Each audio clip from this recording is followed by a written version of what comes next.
Kavya bathroom में बंद होती। वह बार बार अपने हाथों को दरवाजे पर मारकर मदद के लिए आवाज दे रही थी, पर अफसोस उसकी आवाज सुनने के लिए वहां पर कोई मौजूद नहीं था। काव्या की आंखों के सामने हल्का हल्का अंधेरा छाने लगा था। उसे पहले से ही बंद कमरे में सांस लेने के लिए दिक्कत होती थी, और इस वक्त जिस बाथरूम में अंदर वह बंद थी, उस बाथरूम के अंदर कोई खिड़की या कुछ भी नहीं था। काव्या का चेहरा पसीने से लथपथ हो चुका था। उसकी सांसें भी तेज चल रही थी। उसके हाथ पैर पसीने से भीग चुके थे। वहीं बाहर ऑडिशन के लिए जो इंसान सभी लड़कियों को अंदर भेज रहा था, वह बार बार काव्या का नाम ले रहा था। उसने जोर से चिल्लाते हुए कहा, काव्या, अब तुम्हारी बारी है। उसके बार बार चिल्लाने के बाद भी काव्या आगे नहीं आई। आखिर वह कैसे आगे आती? आखिर वह बाथरूम में मदद मांगती रही। काफी देर तक काव्या को सामने न आता देखकर उस इंसान ने कहा, नेक्स्ट। हमने काफी देर तक मिस काव्या को ऑडिशन के लिए बुलाया, पर वह नहीं आई, इसलिए उनका ऑडिशन कैंसिल होता है। नेक्स्ट कैंडिडेट कहकर वह नेक्स्ट लोगों के नाम लेने लगा। वहीं अब बाथरूम में काव्या की आंखों से आंसू बह रहे थे। उसने रोते हुए खुद से कहा, मेरे साथ ही ऐसा क्यों होता है? आज मैं पहली बार अपने सपनों को उड़ान देने के लिए ऑडिशन देने के लिए आई थी, पर मेरे साथ ये सब कुछ हो गया। क्यों भगवान जी?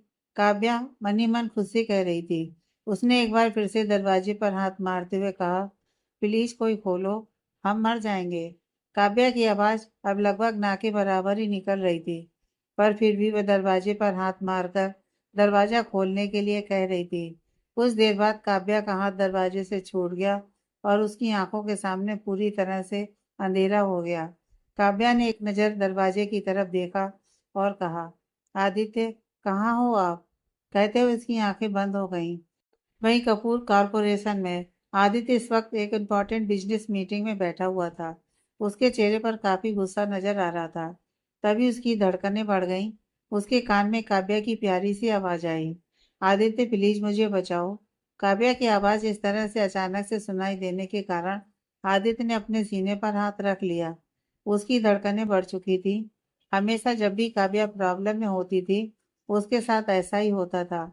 आदित्य ने खुद से कहा, ये आफत की पुड़िया फिर से कौन सी प्रॉब्लम में फंस गई। आदित्य को समझ में नहीं आ रहा था कि क्या सच में काव्या प्रॉब्लम में है, या फिर ये सिर्फ उसका एक वहम है। आदित्य ने सभी लोगों की तरफ देखकर हाथ दिखाकर उन्हें चुप रहने का इशारा किया और अपना मोबाइल निकालकर किसी को कॉल किया। दूसरी तरफ से एक इंसान ने कॉल उठाकर रिस्पेक्ट भरी आवाज में कहा, यस सर। आदित्य ने कहा, वह कहाँ है? उसे देखकर आदित्य की बातचीत सुनकर दूसरी तरफ से उसके बॉडीगार्ड ने कहा, सर, मैडम तो अंदर ऑडिशन के लिए गई थी और वहीं होंगी। आदित्य ने कहा, मैंने जो कहा वह करो। मुझे 5 मिनट के अंदर बताओ कि वह कहाँ है। इतना कहकर आदित्य ने कॉल कट कर दिया और मीटिंग कंटिन्यू करने लगा, पर उसका मीटिंग में दिल नहीं लग रहा था। तभी उसका कॉल बजने लगा। उसने फ्लैश हो रहे नाम को देखा और कॉल उठा लिया। दूसरी तरफ से बॉडीगार्ड ने थोड़ी परेशानी भरी आवाज में कहा, सर, मैंने सभी जगह देख लिया, मुझे मैडम कहीं दिखाई नहीं दी। मुझे नहीं पता कि वह कहाँ चली गई। मैं उन्हें ढूंढने की कोशिश कर रहा हूँ, पर यहाँ 1000 से ज़्यादा लड़की ऑडिशन के लिए आ चुकी हैं और अब तक 700 लड़कियाँ रिजेक्ट होकर यहाँ से जा भी चुकी हैं। बस कुछ ही लड़कियों के ऑडिशन बाकी हैं और मैंने पता किया, मैडम ने अपना ऑडिशन भी नहीं दिया है। बॉडीगार्ड की बात सुनकर आदित्य अपनी जगह से खड़ा हुआ और उसके खड़ा होते ही सभी मीटिंग रूम में मौजूद लोग भी अपनी जगह पर खड़े हो गए। आदित्य ने किसी की तरफ नहीं देखा और सीधा मीटिंग रूम से बाहर चला गया। उसके बाहर जाते ही सभी लोगों ने एक दूसरे की तरफ देखा और चैन की सांस ली। इस वक्त आदित्य अपनी गाड़ी में बैठकर उस प्रोडक्शन हाउस की तरफ जा रहा था, जिस प्रोडक्शन हाउस में काव्या इंटरव्यू देने के लिए गई थी। उसके चेहरे पर गुस्सा भी नजर आ रहा था, साथ में परेशानी भी, क्योंकि काव्या का कुछ पता नहीं चल रहा था। कुछ ही देर में आदित्य उस प्रोडक्शन हाउस में पहुंच गया। आदित्य के यहाँ आने की बात प्रोडक्शन हाउस के सभी लोगों को पहले ही पता चल गई थी। सारी लड़कियां तो खुशी से पागल हो रही थी, क्योंकि आदित्य को देखना कोई नॉर्मल बात नहीं थी। प्रोडक्शन हाउस की पूरी टीम आदित्य को पिकअप करने के लिए दरवाजे पर खड़ी थी। प्रोडक्शन हाउस पर पहुंचते ही आदित्य गाड़ी से बाहर निकला। उसने सभी लोगों को इग्नोर किया और सीधा अंदर आ गया। प्रोडक्शन हाउस में रिस्पेक्ट भरी आवाज में कहा, मिस्टर कपूर, आप यहाँ पर आए हमारे लिए बहुत बड़ी बात है। आज हम फीमेल लीड के लिए ऑडिशन ले रहे हैं। अगर आप चाहें तो आप भी हमारे साथ ऑडिशन देख सकते हैं।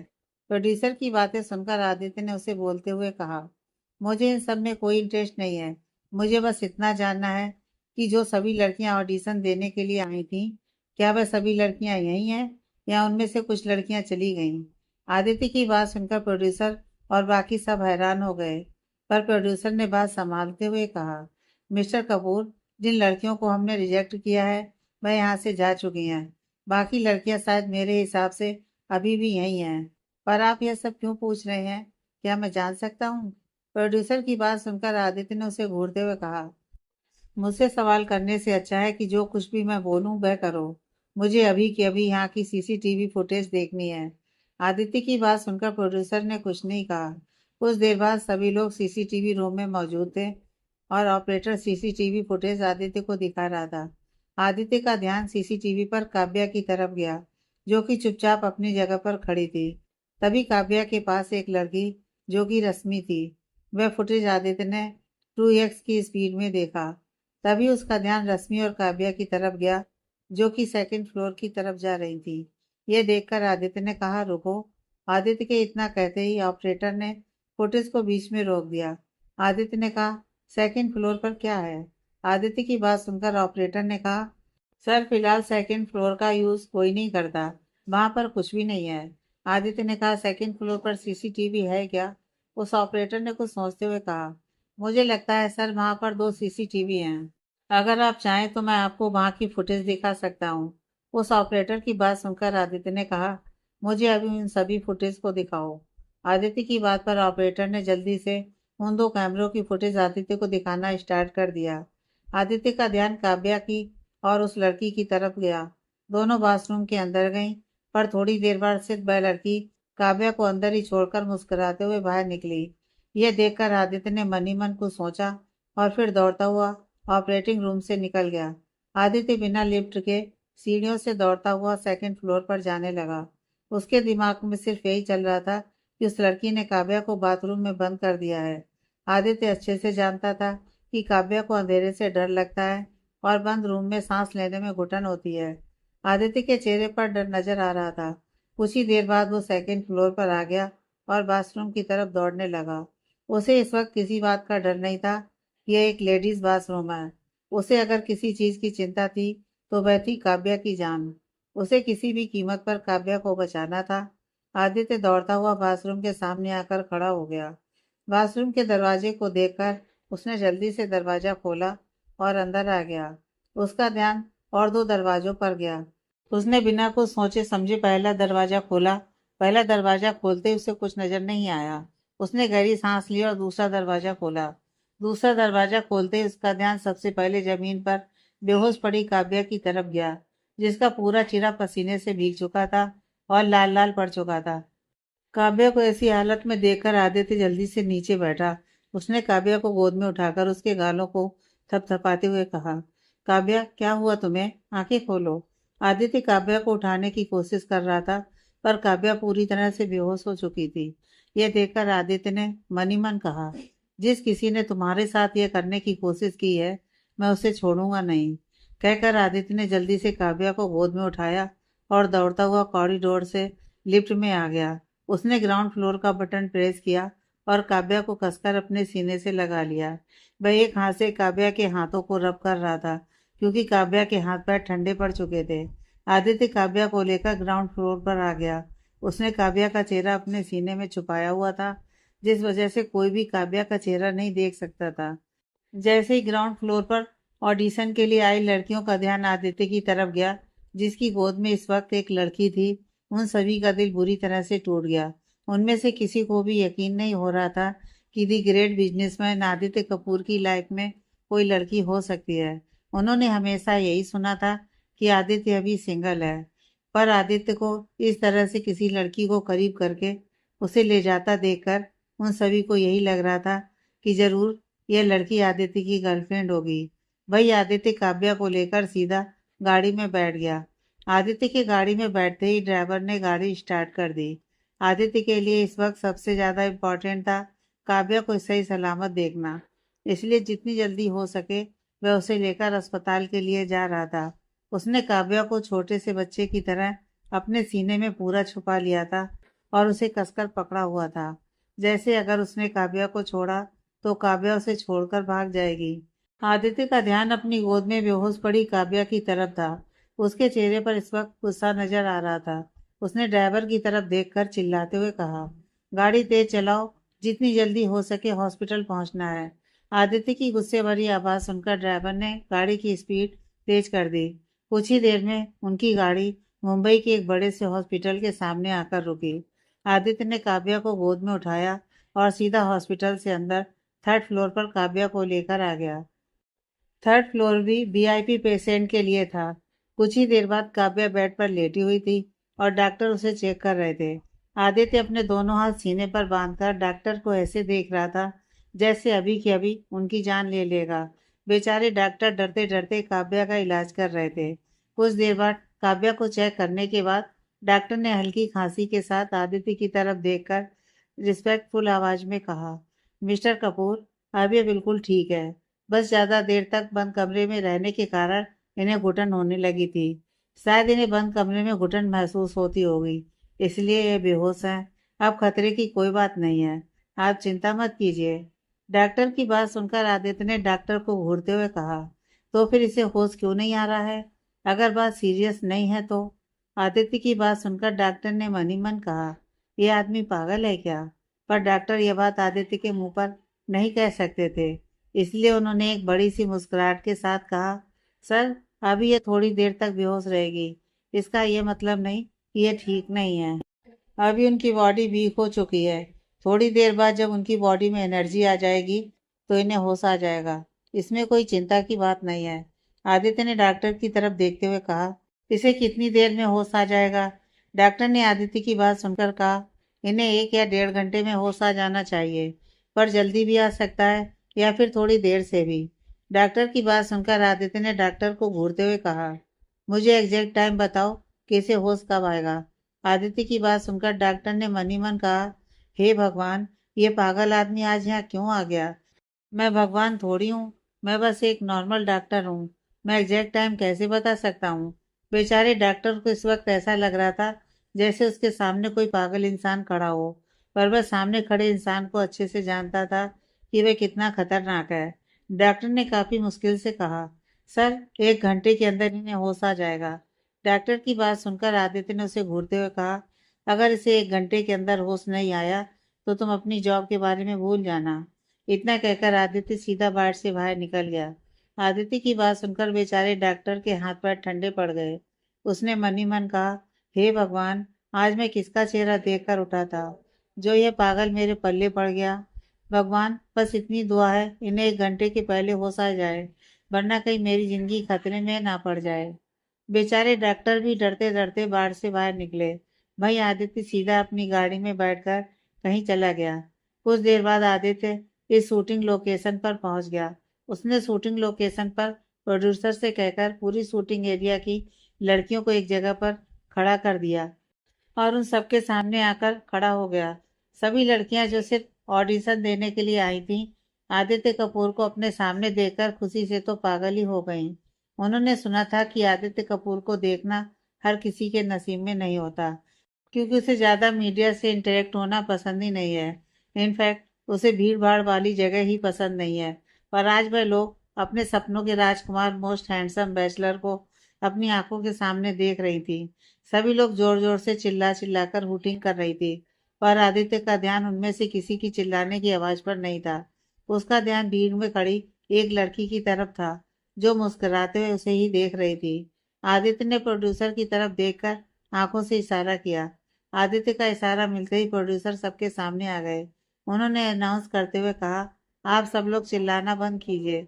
आदित्य सर को आप में से किसी एक लड़की से इम्पोर्टेंट काम है, इसलिए उन्होंने हमसे रिक्वेस्ट की है कि हम आप सब लोगों को उनके सामने लेकर आएं।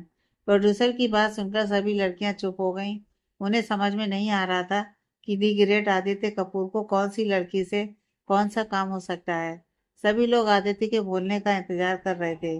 तभी आदित्य ने भीड़ में से एक लड़की की तरफ इशारा करते हुए कहा, तुम आगे आओ। उसकी आवाज़ में कोई गुस्सा या फिर कोई इमोशन नहीं झलक रहा था। उसकी आवाज़ स्ट्रेट थी। वहीं जिस लड़की की तरफ आदित्य ने इशारा किया था, वह लड़की कोई और नहीं, रश्मि थी। आदित्य को खुद की तरफ इशारा करता देखकर उसके चेहरे पर जो मुस्कुराहट आई थी, वह देखने लायक थी। ऐसा लग रहा था जैसे उसे खजाना मिल गया हो। बाकी लड़कियां जलन भरी नजरों से उसे देख रही थीं। उसे लग रहा था कि जरूर आदित्य कपूर को ये लड़की पसंद आ गई होगी, इसलिए आदित्य इस लड़की को अपने पास बुला रहा है। वह लोग इस बात से अनजान थी कि काव्या के साथ जो कुछ भी रश्मि ने किया, उसकी वजह से आदित्य ने उसे सामने बुलाया है। रश्मि ने शर्माते हुए मुस्कुराकर आकर आदित्य के सामने खड़ी हो गई। उसने धीमी मगर बेहद प्यारी आवाज में कहा, मिस्टर कपूर। रश्मि को इतनी प्यारी आवाज में बात करता देखकर आदित्य ने उसे घूरते हुए कहा, नॉर्मल आवाज में बात करो। इस तरह की घटिया आवाज निकाली तो अभी के अभी यहाँ से बाहर फेंकवा दूंगा। रश्मि, जो कि आदित्य के मुंह से खुद की तारीफ एक्सपेक्ट कर रही थी, उसकी बातें सुनकर उसका चेहरा ऐसा हो गया जैसे किसी ने उसके ऊपर ठंडा बर्फ का पानी डाल दिया हो। पर फिर उसने अपनी नॉर्मल आवाज में कहा, जी सर। आदित्य ने रश्मि को घूरते हुए कहा, अपना नाम बताओ। रश्मि ने धीमी आवाज में कहा, मेरा नाम रश्मि वर्मा है। आदित्य ने कहा, इधर आओ। सबके सामने खड़ी होकर जोर से कहो। आदित्य की बातें सुनकर रश्मि को समझ नहीं आया कि आदित्य उसके साथ क्या कर रहा है, पर वह आदित्य की बात नहीं टाल सकती थी, इसलिए वह आकर सभी लोगों के सामने खड़ी हो गई। उसने तेज आवाज में कहा, मेरा नाम रश्मि वर्मा है। आदित्य ने कहा, अब बताओ कि तुमने आज यहाँ पर ऑडिशन देने के लिए आई एक लड़की के साथ क्या किया। आदित्य की बात सुनकर रश्मि हैरानी से उसकी तरफ देखने लगी। रश्मि को खुद की तरफ देखता देखकर आदित्य ने गुस्से से कहा, मैंने कहा यहाँ पर ऑडिशन देने के लिए आई एक लड़की के साथ तुमने क्या किया, सभी लोगों के सामने बताओ। रश्मि ने आदित्य की तरफ देखकर कहा, मैंने किसी के साथ कुछ नहीं किया सर। रश्मि की बात सुनकर आदित्य ने अपनी दो उंगलियों से माथे को रब करते हुए कहा, अपने मुंह से सब कुछ कह दो, वरना अगर मैंने जोर जबरदस्ती की तो तुम बोलने लायक नहीं बचोगी। आदित्य की धमकी सुनकर रश्मि की हालत खराब हो गई। उसने डरते डरते कहा, मैंने आज एक लड़की को बाथरूम में बंद कर दिया ताकि वह ऑडिशन ना दे सके। इतना कहकर रश्मि चुप हो गई। रश्मि की बात सुनकर आदित्य ने उसका एक हाथ पकड़कर उसे अपनी तरफ खींचा। यह देखकर रश्मि बेचारी डरते डरते आदित्य की तरफ देखने लगी। अगले ही पल सभी लोगों के कानों में हड्डी टूटने की आवाज आई। आदित्य ने रश्मि के उस हाथ को कसकर घुमा दिया था। हड्डी टूटने की आवाज इतनी तेज थी कि सभी लड़कियों ने अपने मुंह पर हाथ रख दिया। उन लोगों ने तो बस सुना था कि आदित्य कपूर इतना क्रूअल है कि उसे लड़की और लड़के से कोई फर्क नहीं पड़ता। वह हर किसी के लिए बिल्कुल समान तरीके से सजा डिसाइड करता है। पर आज सभी ने अपनी आंखों से देख लिया था कि आदित्य ने सिर्फ इतनी छोटी सी गलती पर कैसे उनके सामने ही एक लड़की का हाथ तोड़ दिया था। रश्मि, जो कि आदित्य की बात सुनकर पहले ही डरी हुई थी, जैसे ही उसकी हड्डी टूटी, उसकी एक चीख निकल गई और वह जोर जोर से रोने लगी। आदित्य ने उसके हाथ को देखा जो लटक रहा था। उसने मुस्कुराते हुए अपनी आंखों पर सनग्लासेस चढ़ाई और पैंट की पॉकेट से एक रुमाल निकालकर अपने हाथ पोंछकर उस रुमाल को साइड में फेंक दिया और सीटी बजाता हुआ वहां से निकल गया। रश्मि जोर जोर से रो रही थी, पर कोई भी उसकी मदद के लिए सामने नहीं आ रहा था, क्योंकि उनकी आंखों के सामने ही द ग्रेट आदित्य कपूर ने इस लड़की का हाथ तोड़ा था। तो आदित्य के खिलाफ जाकर कौन ही रश्मि की मदद करता। प्रोडक्शन क्रू वाले भी रश्मि की मदद के लिए आगे नहीं आ रहे थे। इस वक्त रश्मि दर्द से जमीन पर गिरी हुई थी और तड़फ रही थी। वहीं दूर कोने में खड़ी आयशा ने यह नज़ारा सब कुछ अपनी आंखों से देखा था। उसके चेहरे पर भी डर नजर आ रहा था। उसने मनी मन कहा, आखिर वह लड़की है कौन जिसके लिए द ग्रेट आदित्य कपूर ने इसका हाथ सभी लोगों के सामने तोड़ दिया। आयशा के दिमाग में कई सवाल घूम रहे थे, पर जवाब किसी के पास नहीं था। कुछ देर बाद आदित्य वापस अस्पताल पहुंच गया। अब तक 1 घंटा हो चुका था। जैसे ही आदित्य वार्ड में आया, उसका ध्यान काव्या की तरफ गया, जो धीरे धीरे अपनी आंखें खोलने की कोशिश कर रही थी। उसने घड़ी में टाइम देखकर उस डॉक्टर की तरफ देखा, जो अभी भी पुतला बनकर काव्या को देख रहा था, जैसे उसके होश में आने की दुआ मांग रहा हो। उसने कहा, तुम्हारी जान बच गई, you know have to go. Aditya की बात सुनकर डॉक्टर के चेहरे पर मुस्कुराहट आ गई और वहां से चला गया। काव्या ने धीरे से अपनी आंखें खोली और उठकर बैठने की कोशिश की, पर कमजोरी के कारण वो उठ नहीं पाई। आदित्य ने उसे ठीक से बिठाया। आदित्य को देखते ही काव्या की आंखों के सामने जो कुछ भी उसके साथ बाथरूम में हुआ सब कुछ घूमने लगा। उसकी आंखों से आंसू बहने लगे। जब वह तकलीफ में थी सबसे पहले उसके दिमाग में आदित्य का ख्याल आया था। उसने बिना कुछ सोचे समझे आदित्य को कसकर पकड़ लिया और उसके गले लगकर फूट फूट कर रोने लगी। उसने रोते हुए कहा, मेरा सपना टूट गया, सब कुछ बर्बाद हो गया। काव्या रोते रोते आदित्य से यह सब कुछ कह रही थी। वहीं आदित्य बिना कुछ कहे चुपचाप उसकी पीठ पर हाथ फेर कर उसे शांत कर रहा था। आदित्य ने काव्या को खुद से अलग किया और उसका छोटा सा चेहरा अपने हाथों में भरकर देखा। उसके पूरे गाल पर आंसू के निशान बन चुके थे। उसकी आंखें भी रोने की वजह से लाल हो चुकी थी। आदित्य ने काव्या की तरफ देखते हुए कहा, तुम्हारा सपना मैं नहीं टूटने दूंगा। तुम्हारा हर सपना पूरा करने की जिम्मेदारी आदित्य कपूर की है और आदित्य कपूर तुम्हारा सपना कभी नहीं टूटने देगा। आदित्य की बात काव्या ने जैसे ही सुनी उसे अपने दिल में एक राहत महसूस हुई। वह आदित्य की तरफ देख रही थी जिसकी आंखों में उसे अपने लिए प्यार नजर आ रहा था, जिसे देखकर काव्या को यकीन नहीं हो रहा था। काव्या ने आदित्य की तरफ देखा जो उसकी तरफ देख रहा था। काव्या की आंखों में आंसू भरे हुए थे। आदित्य ने धीरे से उसके आंसू अपने हाथ से साफ किए और उसकी तरफ देखकर कहा, तुम्हें रोने की कोई ज़रूरत नहीं है। तुम्हें जिस फिल्म में फीमेल लीड का रोल चाहिए मुझे बताओ, मैं तुम्हें किसी भी फिल्म में फीमेल लीड का रोल दिला सकता हूँ। और कभी यह मत समझना कि तुम्हारा सपना मेरे होते हुए टूटेगा। मैंने तुमसे वादा किया था कि मैं तुम्हारा हर सपना पूरा करूंगा और आदित्य कपूर अपना वादा कभी नहीं तोड़ता। काव्या ने आदित्य की तरफ देखते हुए कहा, पर मुझे किसी और की सिफारिश की वजह से अपना करियर नहीं बनाना, बल्कि मुझे खुद की मेहनत से अपना करियर बनाना है। मुझे इस फिल्म में अपनी मेहनत से रोल पाना था, पर अब तो वह सपना टूट चुका है। कहते हुए उसकी आंखों से दोबारा आंसू बहने लगे। आदित्य ने उसकी तरफ देखा और कहा, तुम्हें उस फिल्म में रोल चाहिए ना, वह भी अपनी मेहनत से? तो ठीक है, तुम्हें उसमें मैं रोल दिलाकर रहूंगा। इतना कहकर आदित्य ने काव्या को गोद में उठाया। काव्या ने कहा, हम कहाँ जा रहे हैं? आदित्य ने उसकी तरफ देखते हुए कहा, मुझ पर ट्रस्ट करती हो ना? काव्या ने आदित्य की तरफ देखा और उसकी आंखों में देखकर अपना सिर हिलाया। आदित्य ने कहा, तो बस मेरे साथ चलो, मैं तुम्हें जहाँ लेकर जा रहा हूँ तुम्हारी भलाई के लिए ही लेकर जा रहा हूँ, बस इतना सोचो। आदित्य की बातें सुनकर काव्या ने कुछ नहीं कहा। आदित्य उसे लेकर अस्पताल के बाहर गाड़ी में आकर बैठ गया। ड्राइवर ने गाड़ी स्टार्ट की। कुछ देर बाद गाड़ी प्रोडक्शन हाउस के सामने आकर रुकी। आदित्य ने पहले ही कॉल करके प्रोडक्शन हाउस से सभी लड़कियों को वापस भेजने के लिए कह दिया था। आदित्य की बात सुनकर प्रोड्यूसर ने भी सभी लड़कियों को वहां से जाने के लिए कह दिया। जो कुछ भी रश्मि के साथ हुआ उसके बाद सभी लड़कियां डर रही थीं, इसलिए प्रोड्यूसर के एक बार कहने के बाद ही सभी लड़कियां वहां से चली गईं। इस वक्त प्रोडक्शन क्रू के सामने सिर्फ आयशा मौजूद थी, जो कि जाने के लिए तैयार नहीं थी।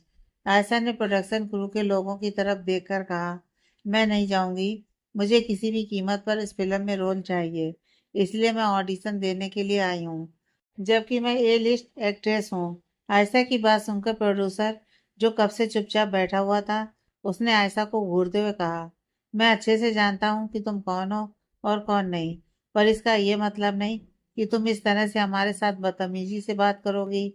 हमने जब कह दिया कि अब ऑडिशन नहीं होने वाले, तो फिर यहाँ पर क्या कर रहे हो? तुम यहाँ से जा सकती हो। आयशा ने प्रोड्यूसर को घूरते हुए कहा, आप शायद भूल रहे हैं कि मैं कपूर इंटरटेनमेंट इंडस्ट्री की टॉप एक्ट्रेस में से एक हूँ। अगर मैं कहूँ तो सिर्फ प्रेसिडेंट कपूर से कहकर इस फिल्म में रोल हासिल कर सकती हूँ, पर मैं अपनी मेहनत से रोल पाना चाहती थी, पर शायद आप लोगों को सीधी बात समझ में नहीं आती। अब मुझे प्रेसिडेंट कपूर से ही बात करनी होगी।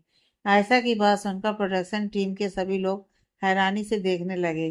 किसी को भी यकीन नहीं हो रहा था कि आयशा मिस्टर कपूर यानी कि आदित्य कपूर की बात कर रही है।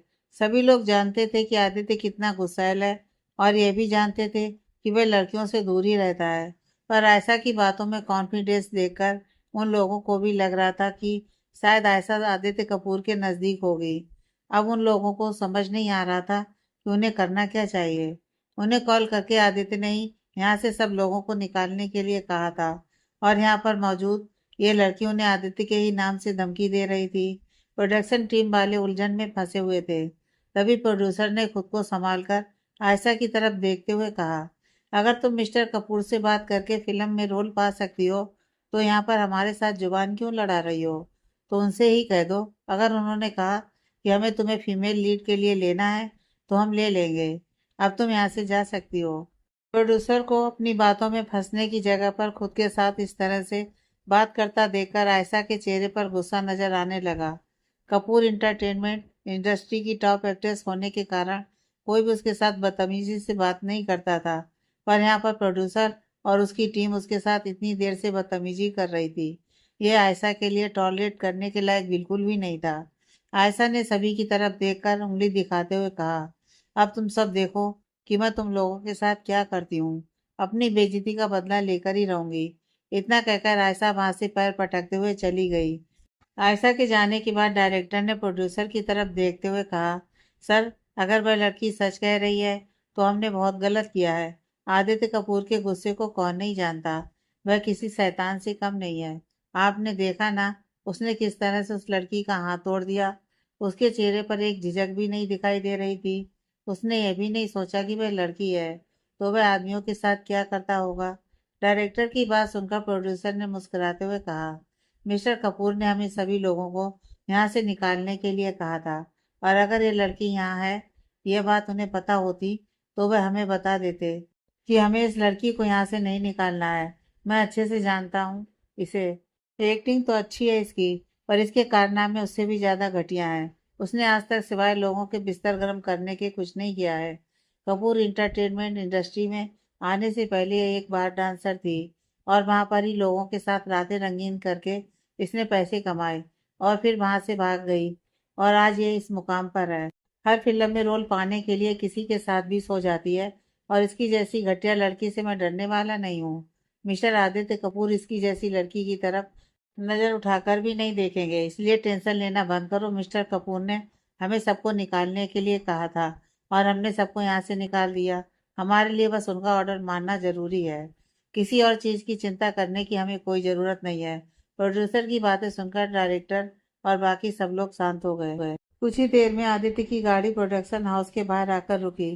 काव्या अब तक शांत हो चुकी थी और वह ठीक भी लग रही थी। आदित्य ने काव्या का हाथ पकड़ा और कहा, चलो। काव्या ने कहा, कहाँ पर? आदित्य ने उसकी तरफ देखते हुए कहा, मैंने तुमसे कहा ना, मुझ पर सिर्फ विश्वास रखो और मैं जहाँ कह रहा हूँ वहाँ चुपचाप चलो। काव्या ने आदित्य की तरफ देखा और चुपचाप गाड़ी से निकलकर उसके साथ उतर गई। उसे महसूस हुआ कि वह लोग फिर से प्रोडक्शन हाउस के सामने आकर खड़े हो गए हैं। अब तक लगभग अंधेरा भी होने वाला था।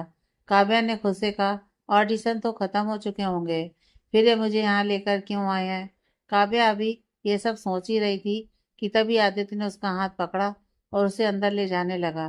काव्या भी चुपचाप उसके पीछे पीछे चल रही थी। अंदर पहुंचने के बाद उसे वहां पर सिर्फ प्रोडक्शन के लोग दिखाई दिए। वहां पर कोई भी ऑडिशन के लिए एक लड़की मौजूद नहीं थी। काव्या ने आदित्य की तरफ देखा। उसे समझ में नहीं आ रहा था कि आदित्य आखिर करना क्या चाहता है। अंदर आने के बाद आदित्य का ध्यान प्रोड्यूसर और डायरेक्टर की तरफ गया, जो इसी तरफ आ रहे थे। आदित्य अपनी जगह पर रुक गया। प्रोड्यूसर और डायरेक्टर आदित्य के सामने आकर खड़े हो गए। दोनों ने आदित्य को ग्रेट करते हुए कहा, वेलकम मिस्टर कपूर। आपने कहा था, हमने सभी लोगों को यहाँ से जाने के लिए कह दिया। यहाँ पर प्रोडक्शन टीम के अलावा कोई और मौजूद नहीं है। उन दोनों की बातें सुनकर आदित्य ने सिर्फ अपना सिर हिलाया। तभी उन दोनों का ध्यान आदित्य के साथ खड़ी लड़की की तरफ गया। आदित्य कपूर के साथ लड़की को देखकर सभी लोग हैरान हो गए। उन्हें समझ में नहीं आ रहा था कि आखिर यह है कौन। वहीं आदित्य का ध्यान जब उन दोनों की नजरों की तरफ गया, उन्हें काव्या को देखता देखकर आदित्य ने उन्हें घूरते हुए कहा, अपनी नजर सही जगह पर रखो। कहीं ऐसा ना हो कि तुम्हारी आंखें तुम्हारे शरीर से अलग हो जाएं। आदित्य की बात सुनकर प्रोड्यूसर और डायरेक्टर ने एक साथ काव्या से अपनी नजर हटा ली। दोनों डरते हुए आदित्य की तरफ देखने लगे, जो उन्हें ही घूर रहा था। आखिर में डायरेक्टर ने हिम्मत करते हुए कहा, सर, वह आप यहाँ पर क्यों आए हैं? डायरेक्टर की बातें सुनकर आदित्य ने कहा, ये काव्या है, मेरी फ्रेंड। तुम्हें इसका ऑडिशन लेना है फीमेल लीड के लिए। आदित्य की बातें सुनकर डायरेक्टर के सर पर तो जैसे पहाड़ टूट पड़ा। उसे यकीन नहीं हो रहा था कि आदित्य कपूर की भी कोई लड़की दोस्त हो सकती है। उस आदित्य कपूर की जिसके बारे में अब्बा थी कि उसे लड़कियों से एलर्जी है। आज वह आदित्य कपूर अपने साथ एक लड़की को ऑडिशन के लिए लेकर आया था। डायरेक्टर ने धीमी आवाज में कहा, सर, अगर आप चाहते हैं तो हम इन्हें फीमेल लीड बना देंगे। ऑडिशन की कोई जरूरत नहीं है। उसने इतना कहा ही था कि तभी आदित्य ने उसे घूरते हुए कहा, जितना कहा है उतना करो। ज्यादा जबान लड़ाने की जरूरत नहीं है। मुझे अच्छे से पता है कि मैं क्या कह रहा हूँ और क्या नहीं। कुछ देर बाद ऑडिशन रूम में आदित्य डायरेक्टर और प्रोड्यूसर के साथ बैठा हुआ था। वहीं सामने काव्या डायलॉग बोल रही थी। डायरेक्टर और प्रोड्यूसर तो काव्या की एक्टिंग देखकर हैरान थे। उसकी एक्टिंग बिल्कुल नेचुरल लग रही थी। उसके चेहरे के एक्सप्रेशन बिल्कुल उनकी फीमेल लीड के एक्सप्रेशन से मैच करते थे। आदित्य बिना किसी एक्सप्रेशन के काव्या को देख रहा था, जिसकी एक्टिंग काफी खूबसूरत थी। कोई कह नहीं सकता था कि वह पहली बार ऑडिशन दे रही है। डायरेक्टर और प्रोड्यूसर को लगा था कि आदित्य काव्या की सिफारिश करने के लिए आया है, पर काव्या की एक्टिंग देखने के बाद वह लोग भी मानते थे कि काव्या को किसी की सिफारिश की जरूरत नहीं है। काव्या ने पूरा डायलॉग काफी खूबसूरती से बोला। उसका ऑडिशन खत्म होने के बाद भी डायरेक्टर और प्रोड्यूसर किसी मूर्ति की तरह चुपचाप बैठे हुए थे। उन दोनों को कुछ ना बोलता देखकर आदित्य, जो कि अब तक चुप था, उसने दोनों को घूरते हुए कहा, ऑडिशन कैसा लगा? गूंगे बहरे हो गए हो क्या दोनों?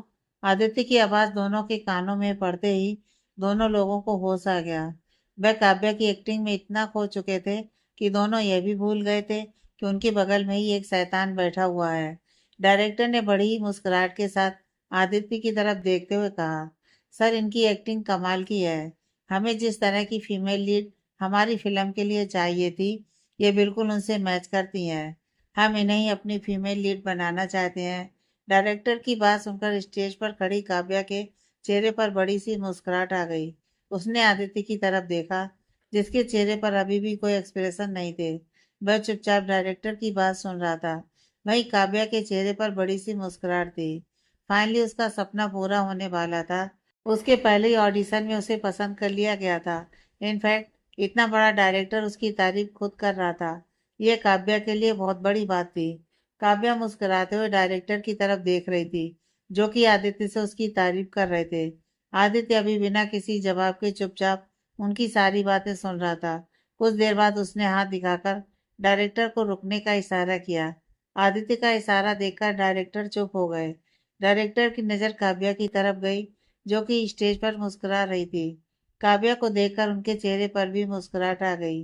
काव्या दिखने में बिल्कुल किसी परी की तरह लगती थी और उन्हें अपने इस फिल्म के लिए एक इनोसेंट फेस चाहिए था, क्योंकि मूवी में हीरोइन बिल्कुल एक मासूम लड़की का कैरेक्टर प्ले करने वाली थी, जो कि प्यार में धोखा खाने के बाद पूरी तरह से टूट जाती है और वह पूरी तरह से खुद को बदल लेती है। इसलिए उन्हें काव्या इस रोल के लिए बिल्कुल सूटेबल कैरेक्टर लगी। आदित्य ने काव्या की तरफ देखा और फिर अपनी जगह से खड़ा हो गया। आदित्य को खड़ा होता देखकर डायरेक्टर और प्रोड्यूसर दोनों खड़े हो गए। आदित्य ने डायरेक्टर की तरफ देखकर सिर्फ एक शब्द कहा, ओके। इतना कहकर वह सीधा काव्या के पास आ गया। काव्या अभी भी स्टेज पर खड़ी मुस्कुरा रही थी। जैसे उसकी नज़र आदित्य की तरफ गई, जो कि उसकी तरफ आ रहा था, उसके चेहरे पर नर्वसनेस दिखाई देने लगी। चाहे आदित्य के साथ वह पिछले 2 हफ्ते से रह रही हो, पर आज भी उसे आदित्य से डर लगता था। उसकी पर्सनालिटी ऐसी थी कि उसके सामने काव्या खुद को डरने से रोक नहीं पाती थी। आदित्य काव्या के पास आकर खड़ा हो गया। उसने काव्या की तरफ देखा और कहा, are you happy now? Aditya की बात सुनकर काव्या ने उसकी तरफ देखकर सिर्फ अपना सर हिलाया। आदित्य ने काव्या का हाथ पकड़ा और उसे लेकर डायरेक्टर और प्रोड्यूसर के सामने लाकर खड़ा कर दिया। काव्या हैरानी से आदित्य की तरफ देखने लगी। वहीं डायरेक्टर और प्रोड्यूसर को भी समझ में नहीं आ रहा था कि आदित्य नई लड़की को लेकर उनके सामने क्यों आया है, जबकि उन्होंने तो पहले ही इसे सिलेक्ट करने के लिए हाँ कह दिया है। आदित्य ने डायरेक्टर की तरफ देखकर सिर्फ नॉर्मल आवाज में कहा, फिल्म स्टाफ ने इसके साथ अगर कोई बदतमीजी की तो तुम दोनों का करियर पूरी तरह से बर्बाद हो जाएगा। ये समझ लेना, इसके और मेरे बीच में क्या रिश्ता है यह जानने की तुम दोनों को जरूरत नहीं है। फिर भी मैं बता देता हूँ, काव्या इज माई गर्लफ्रेंड। इसके साथ बदतमीजी मैं अपने साथ बदतमीजी समझूंगा। और मैंने अपनी पावर का यूज़ करके इसे फिल्म में रोल नहीं दिलवाया है, बल्कि तुम दोनों ने खुद इसका अभी अभी ऑडिशन लिया है और इसे सिलेक्ट किया है। इसलिए काबिलियत इसमें कितनी है ये तुमसे बेहतर कोई नहीं जानता। और ये आदित्य कपूर की गर्लफ्रेंड है, तो जो मेरा है वह इसका भी है, इसलिए इसकी रिस्पेक्ट मतलब मेरी रिस्पेक्ट। तुम दोनों को ध्यान रखना है कि कोई भी स्टाफ इसे परेशान ना करे, और ना ही कोई को एक्टर, सिर्फ इसलिए कि एक नई कमर है। आदित्य की बात सुनकर और उसके मुंह से काव्या के लिए गर्लफ्रेंड सुनकर डायरेक्टर और प्रोड्यूसर तो अपनी जगह पर ही जम गए थे। उन्हें यकीन नहीं हो रहा था कि इतनी खड़ूस आदमी की भी कोई इतनी प्यारी गर्लफ्रेंड हो सकती है, जो कि बिल्कुल परी की तरह है। वही काव्या हैरानी से आदित्य को देख रही थी। आदित्य ने उसे खुद से कहा था कि वह अपने इस रिलेशनशिप के बारे में किसी को नहीं बताएंगे, पर अब आदित्य खुद प्रोड्यूसर और डायरेक्टर को उसके बारे में बता रहा था। पर काव्या की कुछ कहने की हिम्मत नहीं हो रही थी। वो चुपचाप आदित्य के साथ खड़ी थी। आदित्य ने उसका हाथ कस के पकड़ा हुआ था। आदित्य की बात खत्म होने के बाद डायरेक्टर और प्रोड्यूसर, जो कि हैरान लग रहे थे, उन्होंने होश में आते हुए रिस्पेक्ट के साथ काव्या के सामने अपना सिर झुकाते हुए कहा, हम मैडम को कोई भी परेशानी नहीं होने देंगे सर, ना ही किसी को उन्हें परेशान करने देंगे। हम पर्सनली इस बात का ध्यान रखेंगे कि मैडम को शूटिंग स्टाफ के साथ कंफर्टेबल फील हो। डायरेक्टर की बात सुनकर आदित्य ने कहा, एक और बात, किसी को भी पता नहीं चलना चाहिए ये मेरी गर्लफ्रेंड है, क्योंकि ये बात हम पब्लिकली अनाउंस अभी नहीं करना चाहते। हम कुछ दिनों बाद ये सब अनाउंस करेंगे, पर ध्यान रखना अगर किसी को भी इस बारे में पता चला, वह भी तुम दोनों के मुंह से, तो मैं तुम्हें छोड़ूंगा नहीं। आदित्य की दूसरी धमकी सुनकर बेचारे दोनों प्रोड्यूसर और डायरेक्टर की हालत खराब हो गई। दोनों फिर रिस्पेक्ट के साथ आदित्य के सामने झुक गए और उन्होंने आदित्य को आश्वासन दिया कि वह यह बात अपने मुंह से कभी किसी को नहीं बताएंगे। आदित्य भी जानता था कि उसकी पावर इतनी है कि ये दोनों किसी को बताने की हिम्मत ही नहीं करेंगे, पर फिर भी उन्हें वार्निंग देना जरूरी था। कुछ देर बाद आदित्य ने उन दोनों की तरफ देखा और कहा, अब हम जा रहे हैं और फिल्म के शुरू होने की अनाउंसमेंट तुम लोग एक हफ्ते बाद करने वाले थे, उसे 2 दिन बाद करो। इतना कहकर उसने काव्या का हाथ पकड़ा और तेजी से प्रोडक्शन हाउस से बाहर निकल गया। काव्या पीछे पलटकर डायरेक्टर और प्रोड्यूसर को देख रही थी, जिनके चेहरे पर 12 बजे हुए थे, क्योंकि जिस चीज की तैयारी उन्होंने एक हफ्ते बाद के लिए की थी, उसी काम को आदित्य उन्हें 2 दिन बाद करने के लिए कह रहा था। ऐसे में उन दोनों के चेहरे पर 12 बजना नॉर्मल बात थी। आदित्य काव्या को लेकर सीधा प्रोडक्शन हाउस से बाहर आ गया। उसने काव्या को गाड़ी में बैठने के लिए कहा और खुद भी बैठ गया। ड्राइवर ने गाड़ी स्टार्ट की और गाड़ी कपूर मेंशन के लिए निकल गई। काव्या चुपचाप बैठी हुई थी। आखिर में उसने हिम्मत करके आदित्य की तरफ देखकर धीमी और प्यारी आवाज में कहा, आपने उन्हें 2 दिन बाद अनाउंस करने के लिए क्यों कहा? एक हफ्ते बाद भी वह लोग अनाउंस कर सकते थे ना। और वैसे भी उन लोगों ने मुझे सिलेक्ट तो कर ही लिया है। काव्या ने काफी हिम्मत करके इतने शब्द आदित्य के सामने बोले और आदित्य की तरफ देखा, जो उसे ही घूर रहा था। काव्या ने छोटे बच्चों की तरह अपना चेहरा नीचे झुका लिया। आदित्य ने उसका चेहरा ऊपर उठाकर उसकी आंखों में आंखें डालकर देखते हुए कहा, तुम्हें अभी कुछ भी समझ नहीं है। तुम एक नई कमर हो। भले ही उन लोगों ने तुम्हें सिलेक्ट कर लिया है, पर उनके ऊपर कई प्रेशर्स आएंगे कि तुम्हें रिप्लेस करके वो लोग किसी और को सिलेक्ट कर लें। हालांकि मेरे आगे कोई नहीं टिक सकता, पर फिर भी मैं चाहता हूँ जितनी जल्दी हो सके अनाउंसमेंट हो जाए। और तुम्हें जल्दी अनाउंसमेंट होने से क्या प्रॉब्लम है? आदित्य की बात सुनकर काव्या समझ गई कि आदित्य नहीं चाहता कि उसकी पहली फिल्म में उसे कोई प्रॉब्लम का सामना करना पड़े। इसलिए उसने आदित्य की तरफ देखकर एक प्यारी सी मुस्कुराहट के साथ कहा, हमें कोई प्रॉब्लम नहीं है, बस हम समझ नहीं पा रहे थे कि आपने उन्हें इतनी जल्दी अनाउंसमेंट करने के लिए क्यों कहा, पर अब हम समझ गए हैं। थैंक यू सो मच हमारी इतनी मदद करने के लिए। काव्या की बात सुनकर आदित्य ने कहा, मैं तुम पर कोई एहसान नहीं कर रहा हूँ। तुम भी जानती हो कि हमारे बीच में क्या डील हुई थी। तुम मेरी फेक गर्लफ्रेंड बनकर सभी लोगों के सामने रहोगी और बदले में मैं तुम्हारा कैरियर बनाने में तुम्हारी मदद करूंगा। हम दोनों बस एक दूसरे का सहारा है। तुम मेरा काम कर रही हो, मैं तुम्हारा। ना मैं तुम पर एहसान कर रहा हूँ, ना तुम मुझ पर इसलिए थैंक यू बोलने की कोई जरूरत नहीं है। डील की बात सुनकर काव्या के चेहरे की मुस्कुराहट पल भर में गायब हो गई। उसे याद आ गया कि आदित्य अपने मतलब के लिए उसकी मदद कर रहा है, पर उसने कुछ नहीं कहा क्योंकि वह भी तो अपने ही मतलब के लिए उसकी फेक गर्लफ्रेंड बनने के लिए रेडी हुई थी। फिलहाल दोनों एक ही कश्ती में सवार थे। काव्या ने अपना सर सीट पर टिकाया और सोचने लगी। उसकी किस्मत कुछ दिनों में कितनी बदल चुकी थी। एक सिंपल सी जिंदगी जीने वाली लड़की जिसके बिल्कुल छोटे छोटे सपने थे। एक हैप्पी फैमिली जिसमें उसका पति सूरज हो, उनके दो बच्चे हो, बस इतना ही सपना था उसका। पर उसका सपना पूरी तरह से चकनाचूर हो चुका था और अब उसका पुराना सपना जो कि एक्ट्रेस बनना था, वह फिर से उसके सामने था, जिसे उसे किसी भी हालत में पूरा करना था। काव्या ने खुद से मन ही मन कहा, किस्मत कितनी जल्दी करवट बदलती है, कभी सोचा नहीं था। कुछ दिनों में लाइफ में इतने चेंज आ जाएंगे। हमेशा लगा था कि हर मुश्किल में सूरज मेरे साथ होगा, मेरा हाथ पकड़कर मुझे चलना सिखाएगा। जब भी कोई मुश्किल सामने आएगी और मैं गिरने को रहूंगी, तो वह मुझे पकड़ लेगा। पर उसने तो मुझे ऐसी खाई में धक्का दे दिया जिससे बाहर निकलने के लिए मुझे दूसरी खाई में कूदना पड़ा। पर सूरज ने मुझे जिंदगी का बहुत बड़ा सबक दे दिया कि खुद के अलावा कभी किसी और पर भी भरोसा मत करो, क्योंकि इंसान इकलौता ऐसा शख्स है जो खुद को धोखा नहीं दे सकता। वरना आज की दुनिया में ना कोई अपना है ना कोई पराया, सब सिर्फ मतलब ही है। हर कोई मतलब के लिए जीता है। काव्या ने खुद से कहा और पलटकर आदित्य की तरफ देखा, जो कि अपने मोबाइल में कुछ कर रहा था। कुछ ही देर बाद दोनों कपूर मेंशन पहुंच गए। कपूर मेंशन पहुंचने के बाद काव्या सीधा अपने रूम में चली गई। वहीं आदित्य स्टडी रूम में चला गया। अपने रूम में आने के बाद काव्या ने जल्दी से अपना मोबाइल उठाया और षष्ठी को कॉल किया। इस वक्त षष्ठी इकलौती ऐसी इंसान थी जिससे काव्या अपनी खुशी बांट सकती थी। दूसरी तरफ षष्ठी, जो कि इस वक्त अपने रूम में मजे से कार्टून देखते हुए चिप्स खा रही थी, उसने जब देखा कि काव्या उसे कॉल कर रही है, उसने जल्दी से कॉल उठाकर कहा, वाह जाने मन, आखिर तुझे मेरी याद आ ही गई। मुझे तो लगा था कि तू इस गरीब को भूल ही गई होगी। षष्ठी की बात सुनकर काव्या ने कहा, यह तू कैसी बात कर रही है षष्ठी?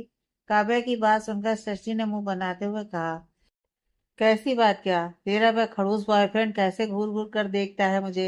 इंसल्ट करने में तो उसका जवाब ही नहीं है, सीधे मुंह पर इंसल्ट कर देता है यार। वैसे बता कॉल क्यों किया है? शशि की बात सुनकर काव्या ने उसे बता दिया कि उसे उसकी पहली फिल्म मिल गई है और वह अपनी सपनों की उड़ान भरने के लिए तैयार है। शशि ने जब यह सुना कि काव्या को फिल्म में लीड रोल मिल गया है, उसने फोन पर चिल्लाते हुए कहा, सच में तुझे फीमेल लीड के लिए सिलेक्ट कर लिया गया है? मैं तेरे लिए बहुत खुश हूँ काव्या। षष्ठी की खुशी देखकर काव्या के चेहरे पर भी मुस्कुराहट आ गई। वह जानती थी अगर उसके लिए दिल से कोई खुश हो सकता है तो वह सिर्फ षष्ठी है। इसलिए उसने पहले षष्ठी को कॉल किया था। षष्ठी ने कहा, अरे मेरी जान, चलना कहीं मिलकर सेलिब्रेट करते हैं। तुझे पहली बार इतनी बड़ी सक्सेस मिली है, अब मना मत करना। वैसे भी हम काफी दिनों से मिले नहीं हैं। षष्ठी की बात सुनकर काव्या ने कुछ सोचा और कहा, ठीक है, हम कहीं बाहर मिलते हैं। शशि और काव्या ने एक दूसरे से कुछ देर तक बात की और कॉल कट कर दिया। वह बहुत खुश थी क्योंकि वह जानती थी कि उसकी सक्सेस को देखकर अगर कोई खुश हो सकता है तो सिर्फ षष्ठी, और वह अपनी खुशियां भी सिर्फ षष्ठी के साथ ही बांट सकती थी। काव्या ने मुस्कुराते हुए कहा, थैंक यू भगवान जी, मेरी लाइफ में षष्ठी को लाने के लिए, क्योंकि एक वही है जो सच में मुझे दिल से जुड़ी हुई है, वरना बाकी सब तो सिर्फ मतलब से थे। कहते हुए काव्या के चेहरे पर उदासी आ गई। फिर उसने खुद से कहा, आज मेरे लिए बहुत बड़ा दिन है, इसलिए बुरी बातों को सोचकर उदास होना कैंसिल। इतना सोचकर काव्या नीचे गार्डन में आ गई और फूलों के साथ खेलने लगी। इस वक्त शाम का टाइम हो रहा था, इसलिए उसने डिसाइड किया कि वह कल ही षष्ठी से मिलने के लिए जाएगी। उसने षष्ठी को भी मैसेज पर इन्फॉर्म कर दिया था कि वह लोग कल कैफे में मिलेंगे। षष्ठी भी इस बात के लिए मान गई थी क्योंकि उसे काव्या के साथ ढेर सारी बातें करनी थी और इस वक्त काफी टाइम हो चुका था। इसलिए अगर वह दोनों अभी मिलती तो शायद ज्यादा बातें ना हो पाती। काव्या गार्डन में फूलों को देखते हुए सोच रही थी कि उसकी जिंदगी किसी मुरझाए हुए फूलों की तरह हो गई थी और उसकी जिंदगी में आदित्य माली बनकर आया। भले ही आदित्य का खुद काफी मतलब था उसकी जिंदगी में आने का, पर काव्या इस बात से इनकार नहीं कर सकती थी कि अगर आदित्य उसकी जिंदगी में नहीं आता तो शायद वह जिंदगी से हार मान चुकी होती। उसने खुद से कहा, शायद जो कुछ भी लाइफ में होता है सब कुछ किसी न किसी वजह से ही होता है। अगर सूरज ने मेरी लाइफ बर्बाद की तो आदित्य ने मुझे जिंदगी जीने का दूसरा मौका दिया। इसलिए जो कुछ भी हो उसे होने देना चाहिए। Go with the flow. Kavya ने कहा और मुस्कुराने लगी। आदित्य अपने स्टडी रूम की खिड़की से काव्या को देख रहा था, जो मुस्कुराते हुए फूलों को देख रही थी। काव्या को देखकर उसने खुद से कहा, ना जाने क्यों तुम्हारी तरफ खिंचता चला जा रहा हूँ, जबकि मेरी जिंदगी में किसी और लड़की के लिए जगह नहीं है, सिर्फ मेरी बेबी के अलावा। पर तुम में कुछ तो ऐसा है जो तुम मुझे अपनी तरफ अट्रैक्ट करने में कामयाब हो पा रही हो। आदित्य ने खुद से कहा और काव्या की तरफ देखने लगा, जो फूलों को हाथ में लेकर प्यार से उन्हें सूंघ रही थी, पर वह फूलों को तोड़ नहीं रही थी। कुछ देर बाद वह अंदर आ गई। अब तक शाम के 7 बज चुके थे। काव्या लिविंग रूम में आकर टीवी देखने लगी। वह मुस्कुराते हुए कार्टून देख रही थी। अब वह आदित्य के घर को भी अपना घर ही समझने लगी थी, क्योंकि उसने डिसाइड कर लिया था कि अगर उसे यहाँ पर 1 साल तक रहना है तो उसे नॉर्मल होकर रहना होगा। कब तक वह फॉर्मल इंसान की तरह एक घर में नहीं रह सकती। आदित्य ने भी उसे यही कहा था कि उसे इसे अपना ही घर समझकर रहना है, और काव्या ने भी अब उसकी बात मान ली थी। आदित्य अपना काम कंप्लीट करके सीढ़ियों से नीचे आ रहा था, तभी उसके कानों में किसी के जोर जोर से खिलखिलाकर हंसने की आवाज सुनाई दी। उसने अपना ध्यान उस तरफ किया तो उसे सोफे पर छोटे से बच्चे की तरह गोद में पिलो लेकर टीवी देख रही काव्या दिखी, जो कि खिलखिलाकर हंस रही थी। वह इस वक्त सिंचैन देख रही थी। काव्या को देखकर आदित्य ने खुद से कहा, इतनी बड़ी लड़की कार्टून देख रही है। उसने अपना सिर हिलाया और नीचे आने लगा। काव्या कार्टून देखने में इतनी मगन हो चुकी थी कि उसे पता भी नहीं चला कि उसकी बगल में आदित्य आकर बैठ गया। काव्या खिलखिलाकर अभी भी हंस रही थी। वहीं आदित्य काव्या को ही देख रहा था, जो कि कार्टून को देखकर हंस रही थी। आदित्य ने टीवी की तरफ देखा और अजीब सा मुंह बनाकर कहा, इसमें हंसने लायक क्या है। उसे समझ में नहीं आ रहा था कि आखिर कार्टून में ऐसा क्या है जो काव्या इतना ज्यादा हंस रही है। काफी देर तक जब आदित्य ने देखा कि काव्या का ध्यान उसकी तरफ नहीं है, तब उसने धीरे से कहा, काव्या। आदित्य की आवाज कान में पड़ते ही काव्या, जो कि अभी खिलखिलाकर जोर से हंस रही थी, अचानक से उसने हंसना बंद कर दिया और अपनी बगल में देखा, जहाँ पर आदित्य उसके काफी करीब बैठा हुआ था। आदित्य को देखकर अचानक से उसकी धड़कनें बढ़ गईं और जल्दीबाजी में उठने के चक्कर में सोफे से गिरने को हुई कि आदित्य ने उसे अपने हाथ से कस के पकड़ लिया। काव्या इस वक्त आधी सोफे पर लटकी हुई थी और आधी जमीन पर गिरने की हालत में थी। अगर आदित्य उसे छोड़ता तो शायद काव्या जोर से जमीन पर गिर जाती। काव्या की आंखों में डर था। आदित्य ने उसे खींचकर अपनी गोद में बिठा लिया। काव्या ने आदित्य की तरफ देखा और उसकी गोद से उठने की कोशिश की, पर आदित्य ने उसे अपनी गोद में बिठाते हुए कहा, आखिर ऐसा क्या है इस कार्टून में जो तुम इतना हंस रही हो। आदित्य की बात सुनकर काव्या बड़ी बड़ी आंखों से उसकी तरफ देखने लगी। उसे समझ में नहीं आ रहा था कि वह आदित्य से क्या कहे। काव्या को चुप देखकर आदित्य ने कहा, मैंने पूछा आखिर ऐसा क्या है जो तुम इतना हंस रही थी। मुझे तो ये स्टुपिडिटी लगती है। अजीब अजीब से मुंह बनाकर ये कार्टून क्या करते हैं पता नहीं। आदित्य की बात सुनकर काव्या ने कहा, ये कितने फनी और क्यूट हैं। इन्हें देखकर हंसी नहीं आएगी तो फिर क्या आएगा। काव्या की बात सुनकर आदित्य ने कुछ नहीं कहा और उसे गोद में लेकर डाइनिंग एरिया में आ गया। काव्या ने धीमी आवाज में कहा, हम चल सकते हैं, आप हमें नीचे उतार दो। काव्या की बात सुनकर आदित्य ने उसकी तरफ देखा, पर कुछ नहीं कहा, ना ही उसे नीचे उतारा। काव्या आदित्य को बिल्कुल छोटी सी बच्ची लगती थी। उसका वजन देखकर आदित्य को ऐसा लगता था जैसे काव्या बीमार है, जबकि काव्या बिल्कुल फिट थी। बस उसका फिगर 0 था और वह बहुत हॉट थी। उसका वजन आदित्य को किसी छोटे से बच्चे की तरह लगता था, इसलिए आदित्य को उसे गोद में लेकर घूमने की आदत पड़ चुकी थी। जब काव्या ने देखा कि आदित्य उसे नीचे नहीं उतार रहा है, उसने मन ही मन कहा, हे भगवान जी, हम कब से छोटे बच्चे बन गए जो ये हमें बार बार गोद में उठाकर घूमते रहते हैं। काव्या ने कुछ नहीं कहा और जो कुछ भी आदित्य कर रहा था उसे करने दिया। आदित्य ने लाकर काव्या को एक कुर्सी पर बिठा दिया और खुद उसकी बगल में दूसरी कुर्सी पर बैठ गया। घर के सर्वेंट ने खाना सर्व करना स्टार्ट कर दिया। काव्या और आदित्य चुपचाप अपना डिनर कंप्लीट कर रहे थे। डिनर कंप्लीट करने के बाद आदित्य ने काव्या की तरफ देखा और कहा, चलो।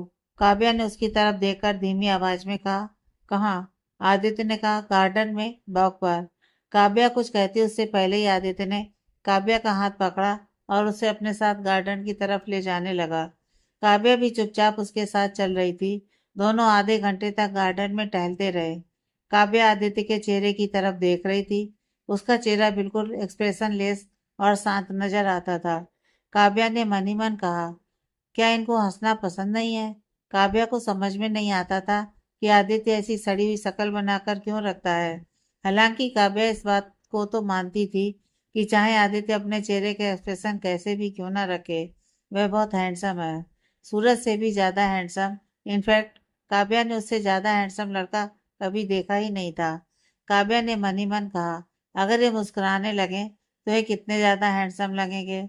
उसने इतना कहा ही था कि तभी उसके कानों में आदित्य की आवाज पड़ी, मुझे घूरना बंद करो, क्योंकि तुम्हारे घूरने से मैं मुस्कुराने वाला नहीं हूँ।